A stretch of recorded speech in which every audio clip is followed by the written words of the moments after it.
I'm going to be speaking to you today about the results that we just published in Nature. And I've given this talk like 5 times in 5 different ways, mostly to academic audiences, where it's very technical, a lot of focus on the science, and that's fun. But I wanted, since we have the Santa Barbara community here, the amazing Santa Barbara community, I wanted to take the time to talk about the community and the human side of this, and kind of, because there's a really fun discovery story here that we don't get to tell when we're doing the science, and that I think is worth sharing. So this discovery story begins on December 12th, 2024, 1 billion miles from Earth. Literally 1 billion. This is a zoom into the galaxy where this happened. It is literally 1.03, that's like miles out of 1.03 billion light years starting from Earth. It's about 327 megaparsecs. And inside this galaxy, a supernova exploded. And again, something I don't often get to do, because when we talk about share the science, we're sharing all these nice processed data points and photometry and things that have gone through a bunch of reduction algorithms, but sometimes it's fun to look at the actual raw data. So you can see in the middle here, the supernova occurred. This is the actual raw data from the Atlas telescope, which had the most continuous coverage of the object over hundreds of days. You can see it appear there, kind of flicker a little bit, and then fade away. And this little flicker of light is what's on the cover of Nature last week. So we're going to fast forward a little bit. The supernova has been exploding and rising. We're going to fast forward to February 5th, 2025. It's been about 2 months-ish, maybe a month and a half. And after 40 days, the supernova has become superluminous. So we're now watching that reduced photometry that I was telling you about, and as the supernova comes into view, the brightness that we see climbs. We see it get brighter and brighter until it hits a superluminous peak, and this right away starts attracting attention. Now, why does it start attracting attention? Well, superluminous supernovae are really interesting. So 2 decades ago, Andy discovered a new type of supernova called a superluminous supernova. We thought we mostly had a handle on supernovae and why they're so explosive. So there are basically 2 main types, and they're already really bright, and they have a light, one of them has a light curve that looks like this. And that luminosity unit on the left is in ergs per second, and it's 10 to the 43 ergs per second, so 10 with 43 zeros. That's 1 billion times brighter than our sun. And then we went and Eddie discovered that there is another type of supernova called superluminous supernova that is 100 times brighter than that, up to or even larger than 100 times brighter than a regular supernova. So this is a problem because it is really hard to find ways for a single star to generate enough energy to outshine the entire galaxy, which is what a regular supernova does. But now we have these ones that are 10 to 100 times brighter than regular supernovae, and they take the most extreme events in the universe and they dial it up to 11, and that shouldn't be possible. So it's created this open question in astrophysics, and the effectively spawned a subfield of astrophysics. How are superluminous supernovae so bright? Then the other interesting thing that it did around the 40-day mark that started getting interesting was it didn't go down like we expected. So this is this blue line here is kind of our expectation for what should be happening. And you can see that we're expecting it to go down, but it doesn't. It kind of wiggles a little bit. Now, this is strange, and it's one of the things that makes this object interesting, because these superluminous supernovae that we discovered, they're not just extra bright, they're also bumpier than regular supernovae. So most supernovae evolve smoothly with time, but a majority of superluminous supernovae have these strange bumps and wiggles and modulations in their light curve that can't be explained. And these are temporary power surges that defy our expectations, and they point to hidden physics inside the expanding supernova. Another interesting thing to note is that we've only really seen these objects with 1 or 2 bumps in them, And yet, we're only at peak, and this object seems to have possibly one or two right there. So this was already quite interesting. So this is in February. I'm going to fast forward now to May 16th. I call this day 0 because this is the day I became aware of this object at 12 p.m. at a GSP meeting. Andy runs this thing called the Global Supernova Project, where 200 astronomers from all over the world come together every other week and talk about which supernova you're interested in, and this one was starting to raise some flags for the reason that I just described. So at the time, at this day 0, this is what this object was doing. We were expecting it to kind of start going down. It was already wiggling a little bit more than we were expecting, but then it just starts dancing all over the place. And at this point, it attracts my attention, and because now we have these multiple bumps, and we have all this wonderful LCO data that we've been tracking with it, and we're starting to ask the question, what on earth is going on here? Because we have never seen a supernova like this ever. So at this point, I sent an email to Lars Billiston. He's the chair of the Cabinet Institute for Theoretical Physics and also on my committee. And I literally just sent him an email, and I thought it was fun to show this. I literally sent him this strange supernova exclamation point. And I'm not sure, this was on May 16th, just a couple hours after the supernovas were doing this weird stuff, and we learned about this. And we started discussing possibilities about what could be driving this. With another postdoc at KXP and LCO, this guy Chris Snee, who I'm going to talk about in a second. But now Lars is the perfect person to talk about this kind of stuff with. So we start thinking about this, and the reason he's so perfect to discuss this with is because he and this guy, Professor Dan Kaysen at Berkeley, a decade ago, 15 years ago, wrote down this idea for how these superluminous supernovae might be so bright. So of all the people in the whole world, the person who is most involved with this idea and has the deepest knowledge of it is right in our backyard in Santa Barbara, a 2-minute drive away from the observatory that's taking the data. It is an extraordinary confluence and one of the things that makes these kinds of discoveries possible.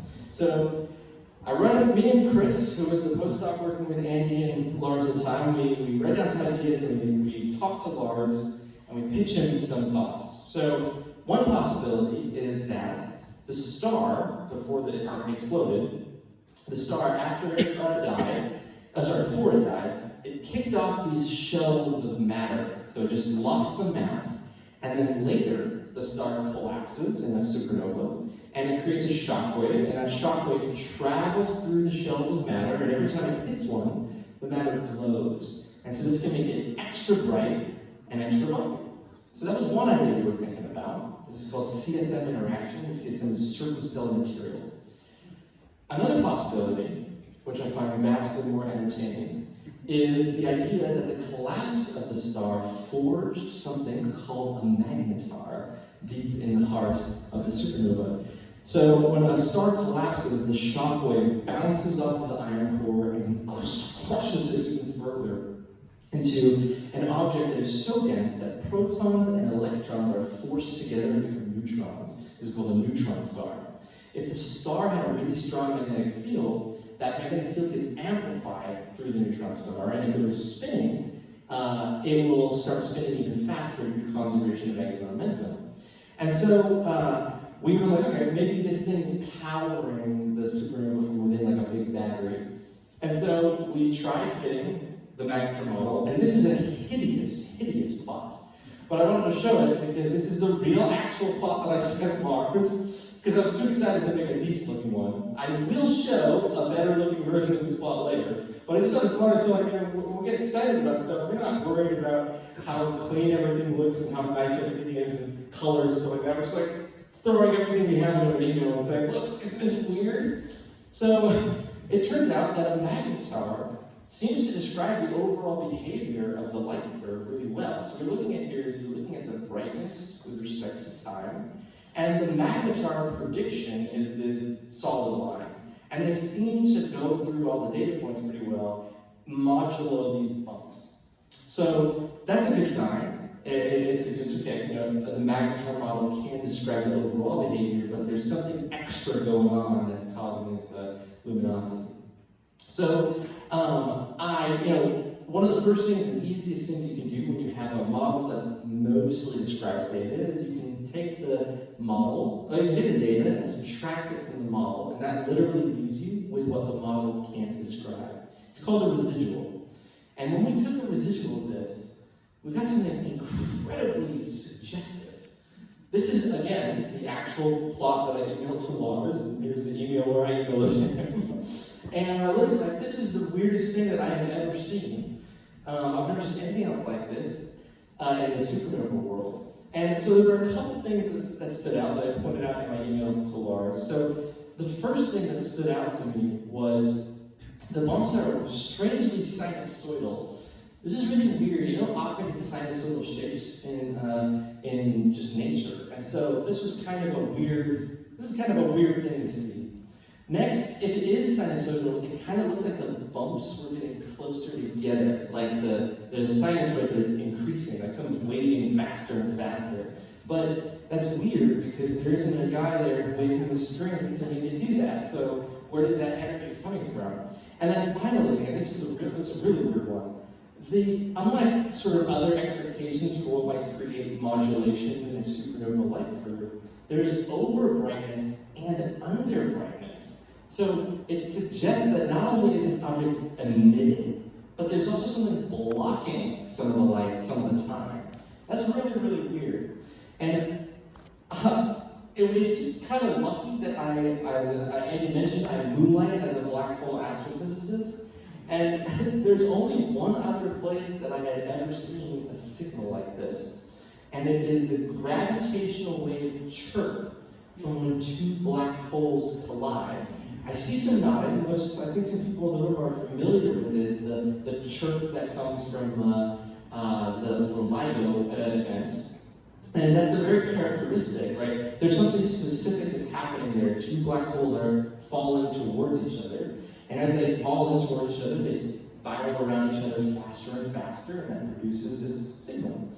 And so that kind of already got the wheels turning about something info related. But at this stage, we still had no idea what was going on. But this was very, very striking to me.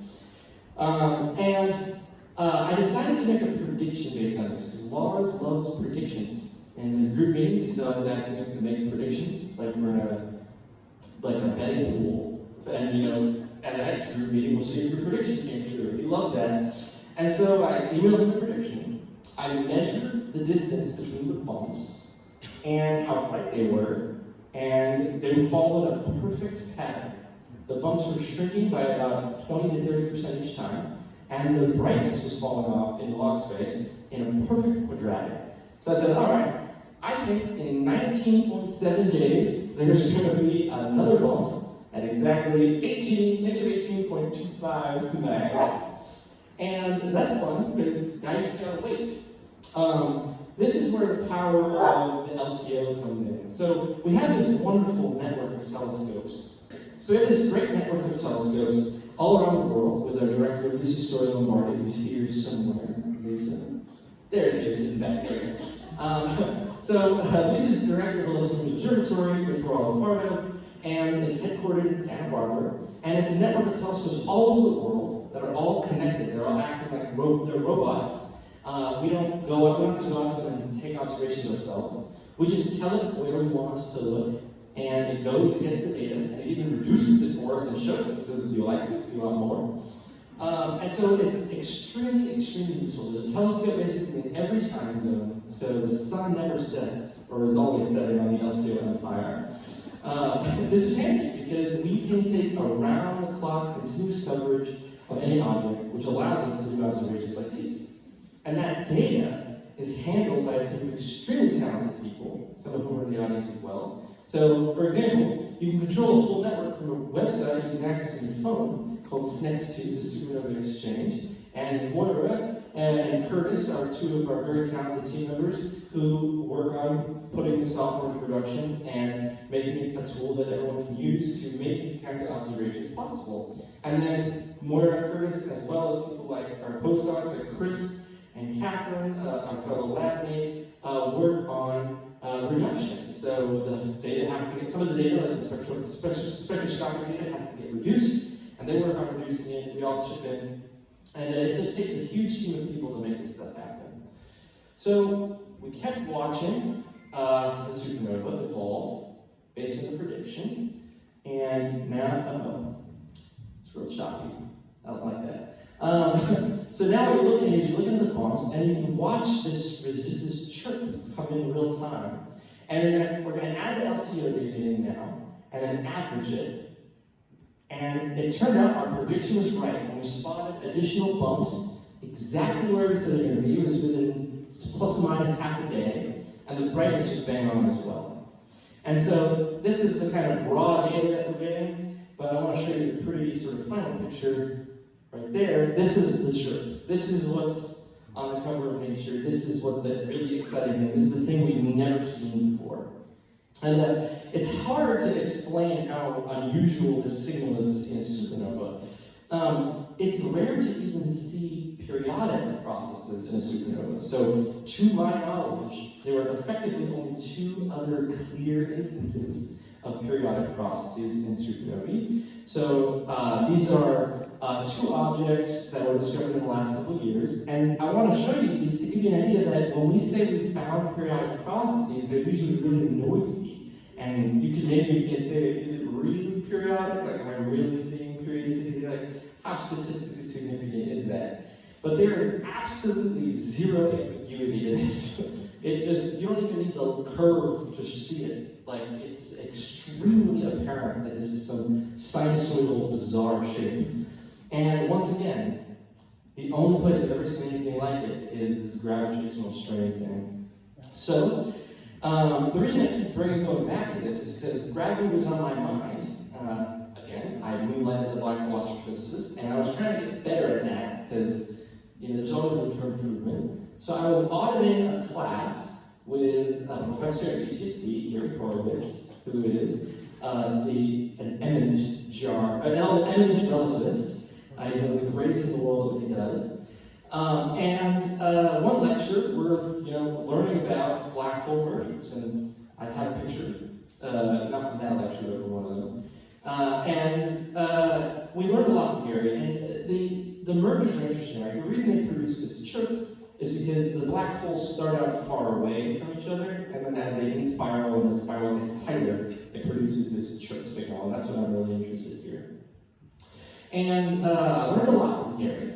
And I'd like to share some of what I learned now because it's going to be useful to understand what exactly is going on with our supernova. So, general relativity is very, very different from Newtonian mechanics. In Newtonian mechanics, you can always separate coordinates. If I move this way, my motion in this direction is completely independent from my motion up to down and back to front.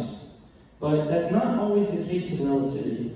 So, in relativity, if my motion left to right is indistinguishable from my motion up and down, then they are effectively the same thing. They are coupled. Motion in one implies motion in the other. Now, that seems ridiculous, right? You would imply that as I'm walking, I'm floating up as well. But we're not the first person to have this idea. I found this game that I enjoyed playing growing up called Braid. And in this game, when the character moves to the left, time flows backwards, and when he moves to the right, time flows forwards. And so, in this sense, his motion and his flow through time are coupled. And it's the same principle. So, why does this matter here? Well, it turns out, when you introduce an object with spin, this relationship, this symmetry between 2 directions, it happens. So, I have here 2 videos showing the Earth rotating. Sorry, the movies are choppy, I'm not sure why. I have 2 videos showing the Earth rotating. One of them is a change in time, and the other is a change in angle. I'm going to explain what I mean by that. But those movies are indistinguishable. They look exactly the same. And that's important, because symmetry is important in relativity. When a symmetry between 2 coordinates exists, like time and angle, motion in one is inextricably linked with motion in the other. It necessarily involves motion in the other. So in a spinning space-time, time and rotation are linked. And since everything always moves through time, it's inevitably dragged into rotation. And here's what I mean. So I'm going to now show you what was really happening in these movies. So on the left here, time was proceeding. but the camera's angle stayed fixed. So the Earth rotated in time, right? We're letting time tick forward, the Earth is rotating, and the camera's not moving. And it gives you the result at the top. But in this version, time is frozen. And instead of time moving forward, we're moving the camera, we're changing the camera angle. So there's this symmetry between time stepping forward and an angle changing. And this symmetry in general relativity results in these two coordinates being linked. Just like in the video game, when you moved to the left, time flowed backward, and you moved to the right, time flowed forward. Time flowing forward around a spinning object implies that there's going to be this dragging in this change of angle. So what is the consequence of this? So I have a visualization here of space-time. So you're probably familiar with, if you have a massive object, it kind of sucks space-time towards it, right? You know, you can see like the field lines changing. But what happens if that object is not just massive, and therefore bending space-time towards it, but also spinning? Well, because of this angle dependence on time, it's going to cause this drift in space-time, and it's going to result in this twisting. Like the fabric of space-time itself is twisting around.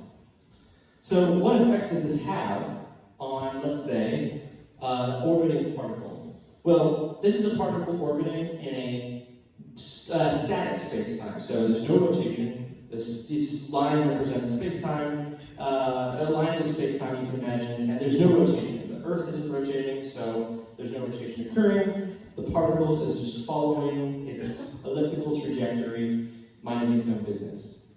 But if the Earth was rotating, then these lines of space-time would be rotating as well. And the equivalent of this is like if you're standing on a carpet, and maybe you're not moving, but someone's dragging the carpet underneath you. And so as a result, even though you don't think you're moving, you're actually changing position. And so this is precisely what happens to the moving particle. The space-time itself is rotating, and so the particle precesses. It thinks it's just doing regular orbit stuff, but the angle of the orbit is changing because the space-time itself is rotating. This effect is called lens-tearing precession, and you're probably wondering why I'm boring you with this. The reason I'm boring you with this is because an accretion disk is basically just a collection of particles. This is an accretion disk around a black hole, and you can almost see the trajectories, particles, and line bits and packets of gas are taking as they fall in. So, to bring this all together, here's what we think is happening in 24 AFAB, which is the supernova.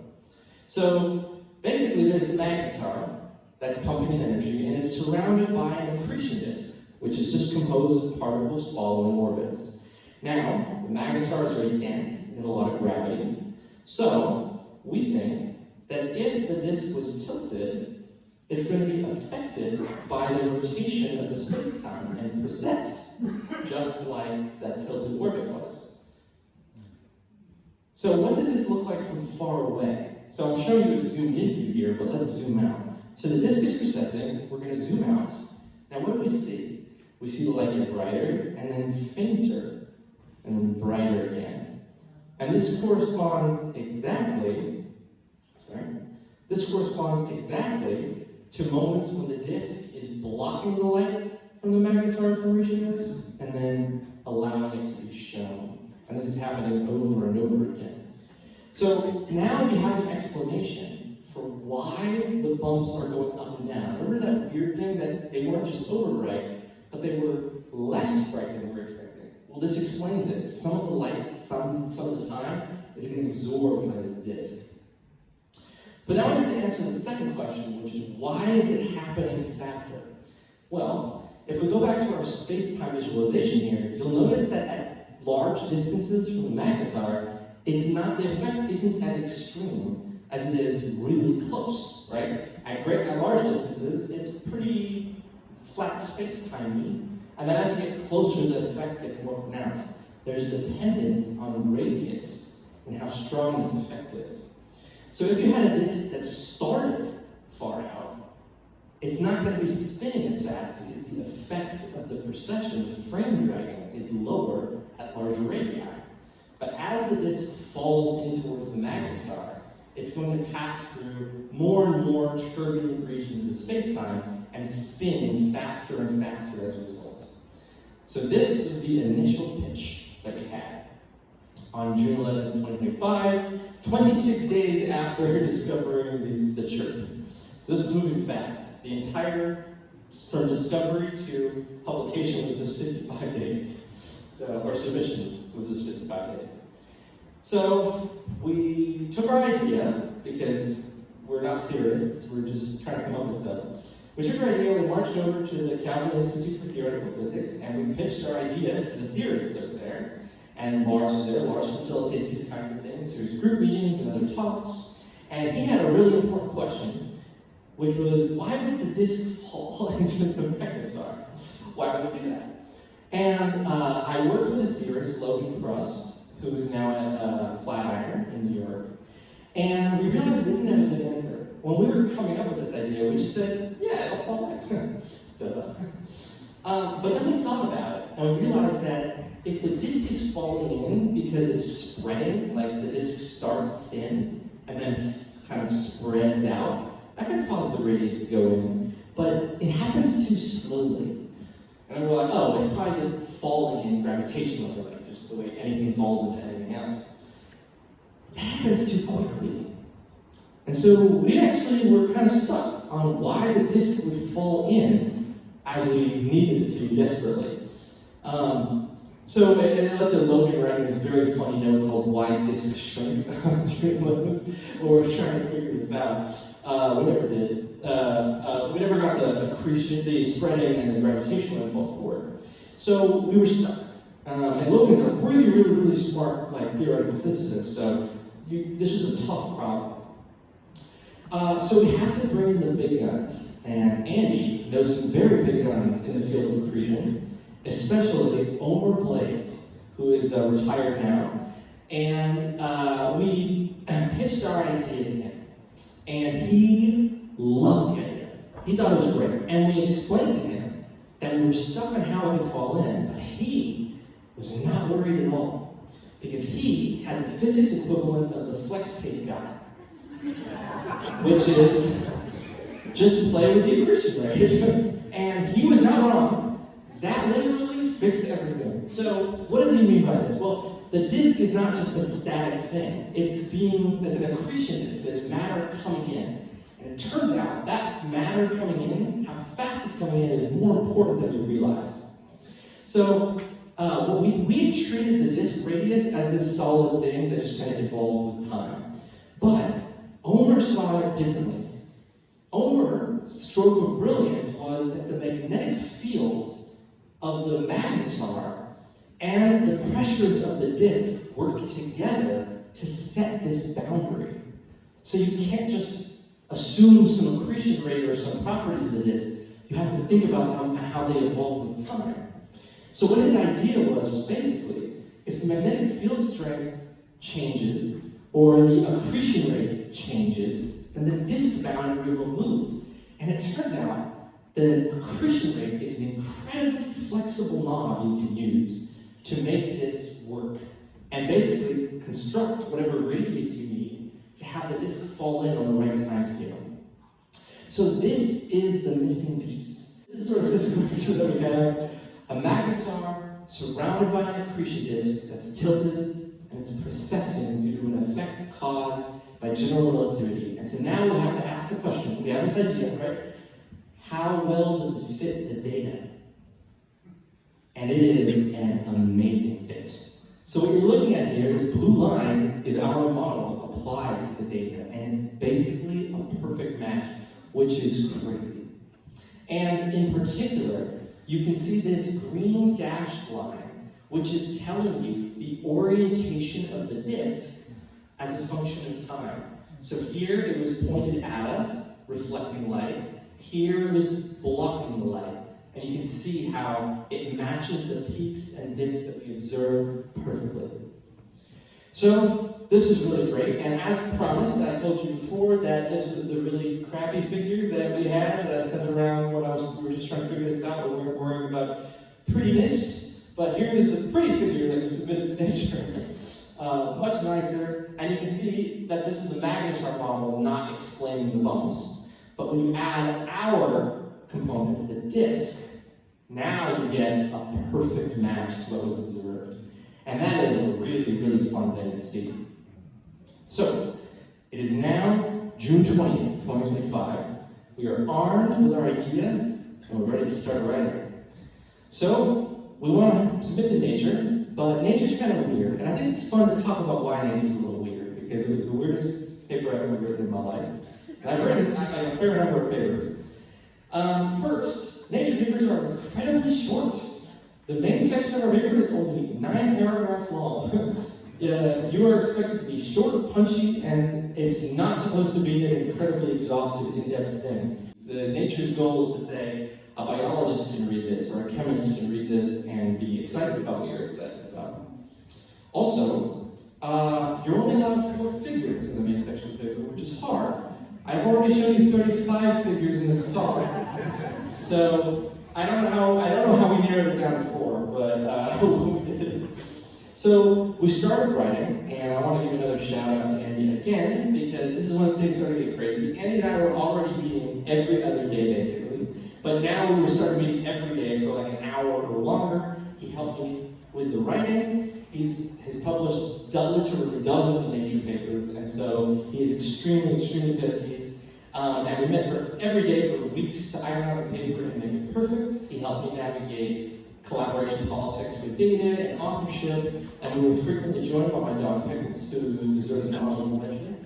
So there was a lot of late nights working and a lot of late days working, and Andy was there for every step of it, and I could literally talk for an hour about how grateful I am to Andy for this. But July 16th, 2025, 55 days since May 16th, when we discovered the truth, and I sent the email to Lars titled Strange Supernova. We submit to nature. Now, I thought this was going to be a fairly straightforward process, because in every other journal I've paid some visits to, you write your paper, and you submit it, and they send it out and ask someone to look at it, and that person goes, this is good, this is bad, they send it back. It's less like that and more like this. So first, you submit to nature, and then 80% of the time, they just throw your paper directly in the garbage. Because it's just not interesting enough. Like, it has to be really, really, really exciting. And then even if your paper is really exciting, just because it's related to astronomy, they might, half the time you send it to Nature Astronomy because they're trying to increase the impact factor of that journal and like get it more relevant. So you're in a fight just to be reviewed by Nature. But in like a small 20% of cases, they will send your paper out to 3 referees armed with gasoline and a match.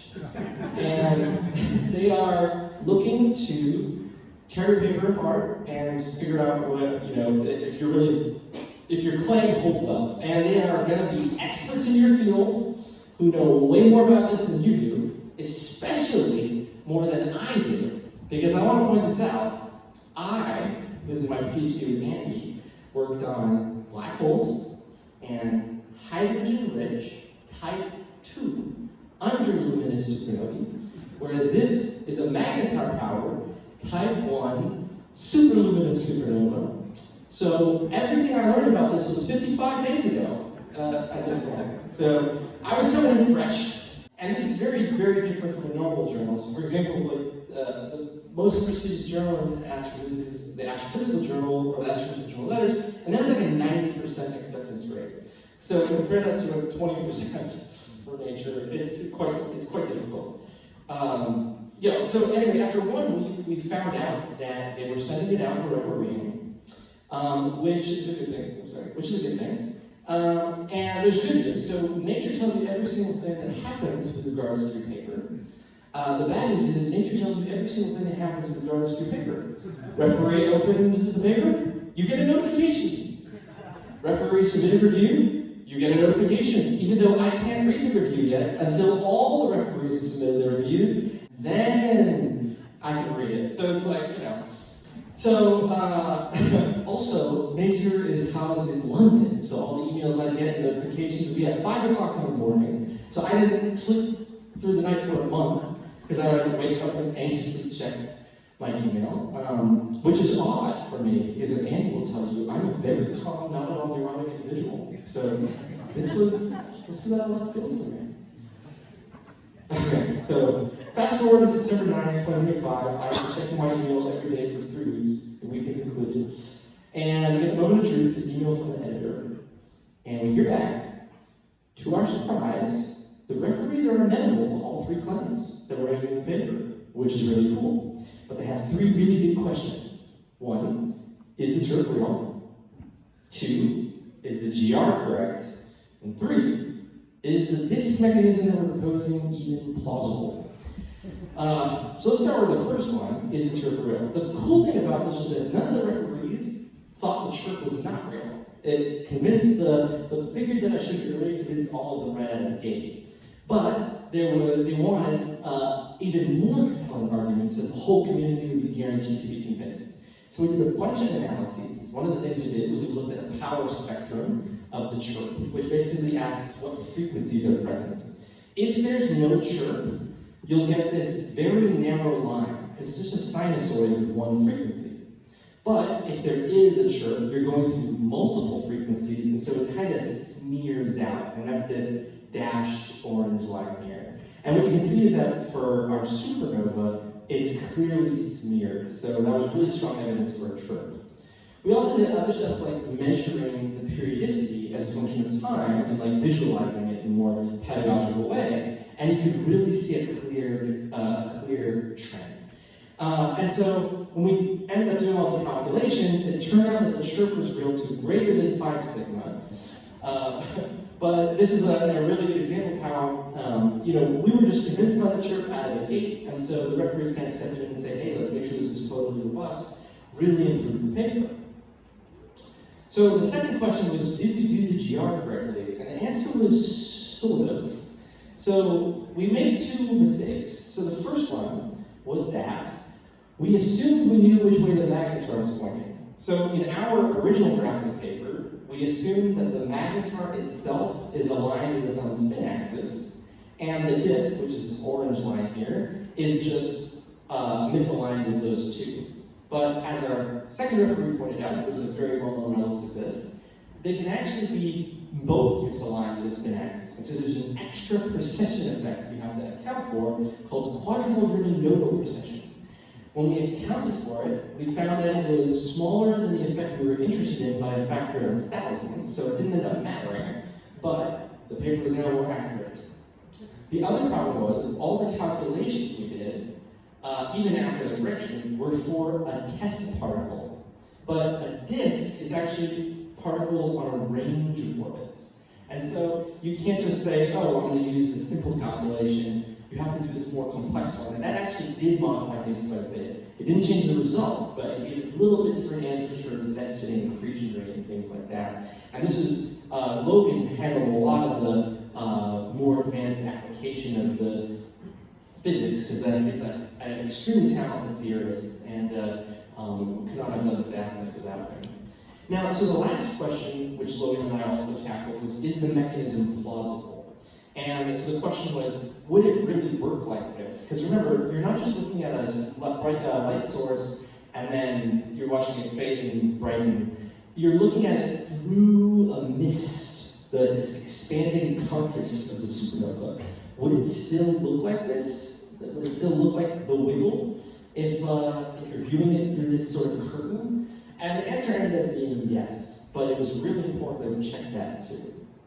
And through checking it, we also realized that this mechanism is so new that there's effectively no precedent for it, and therefore we didn't have any simulations to draw from. This mechanism is plausible from a back-of-the-envelope perspective, but there's going to be a lot more theoretical work in the future to figure out how viable this mechanism really is. But it seems to work enough to convince the theorists who are reviewing it. Okay, so we went back and forth with the referees, and then we resubmitted. And exactly 400 days after the supernova exploded, exactly today, we hear back, and they are delighted to formally accept our manuscript on January 16th, and they want to make it the cover of the journal. And so this is the cover of the March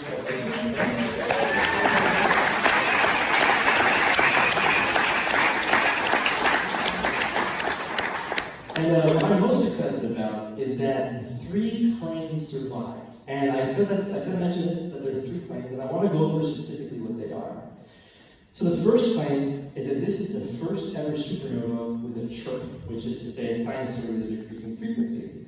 This is really cool because there have only been around 200 to 300 superluminous supernovae discovered.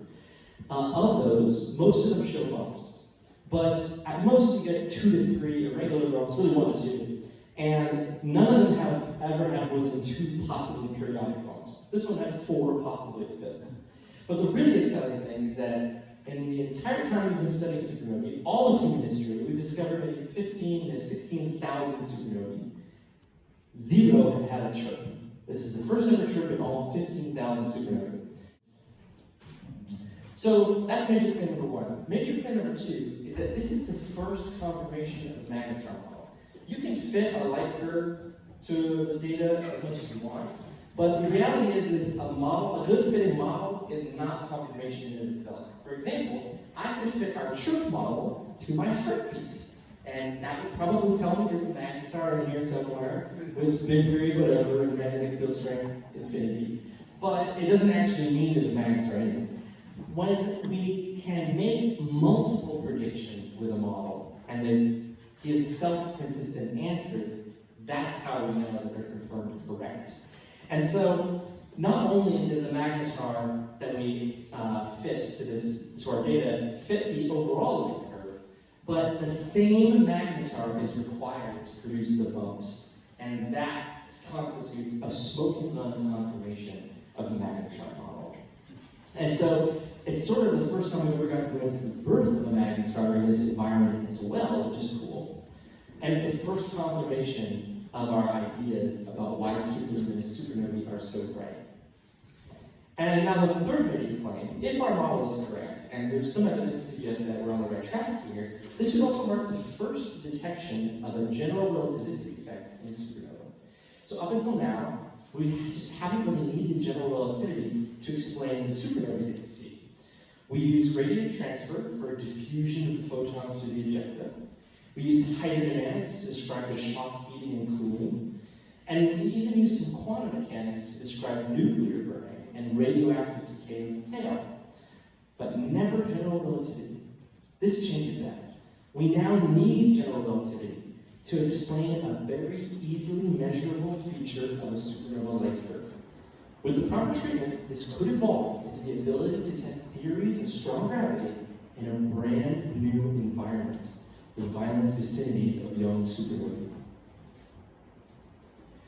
Now, the discovery of a truly relativistic supernova has effectively kind of spawned a new subfield, right? A new way to test our most important theory about the universe in a brand new regime. But we only have one, which makes it hard to do things, right? This supernova is the only one that we've seen chirp, so there's a limit to how much we can do with it. But that won't be the case for long. The Cumbres Observatory just turned on, and it is expected to discover millions of supernovae over the next few years, including 10 to 20,000 superluminous supernovae, and of those we expect dozens to be chirping.